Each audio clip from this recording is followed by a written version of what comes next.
Heaven knows it's hard enough looking for a job over here. It's even harder if you're looking in the UK as a foreign student. And it's even harder if you're an Italian man but your name's Nicola. But that's what's happened to my new best friend Nicola, and he's upstairs now with one of the careers advisors here at Reading University. So let's get up there and see what they tell him about his CV. Separate the belladonna from the Bella Lugosi. There's a few tips for all of us to pick up. Over to you, Nicola. Hi, Nicola. I'm Tanya Lydon from the Career Service here at Reading. So you brought in a CV this morning for me to have a look at? Yeah, exactly. I'm Nicola. I come from Italy. I'm studying politics, and I'm doing here like an Erasmus program. Okay. And I was interested to meet and to the job market in England and to know how you work and you... You're looking at something like human resources or training and development type work? Yeah? Okay, that's great. You want my job, don't you?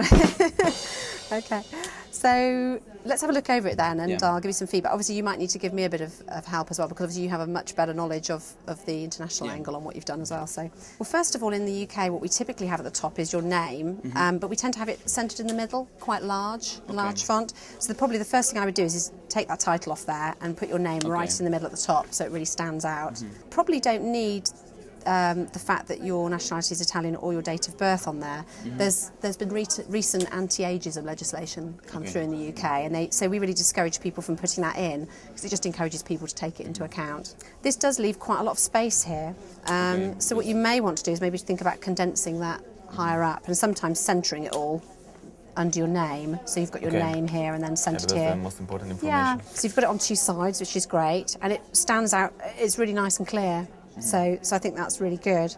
What you probably don't have on here are your referees. What you do is you normally put the name and the contact details. Okay, of people that know me, and then they can say something about me. But can I put some families or other people or job employers or professors? What kind of people? Yeah, typically you would put an academic reference at this stage in your career, and you'd also probably, depends on what the employer wants, so have a look at what they say. Okay. Your qualifications there, got them in reverse chronological order, and you've got your grades, haven't you? So that's all absolutely fine. What do you think are the most common mistakes that people like me shouldn't put in the CV? Things you should avoid. I think one of the key ones is spelling mistakes. I think also not saying enough in some cases, saying too much in others. So sometimes people come with very long CVs, and really 2 sides is more than enough for what you need. Failing to put on some achievements, like if you're doing really well in your degree, failing to actually say that. And people often feel quite modest and don't want to put forward, the full picture on what they've done.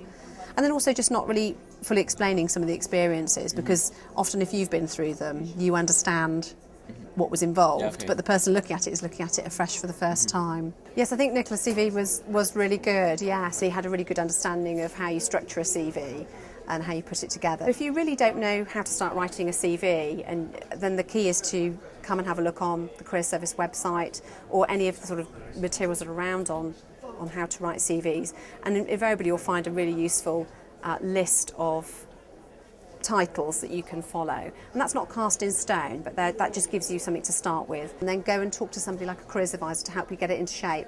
But I think probably you could get a good CV together in 2 or 3 hours.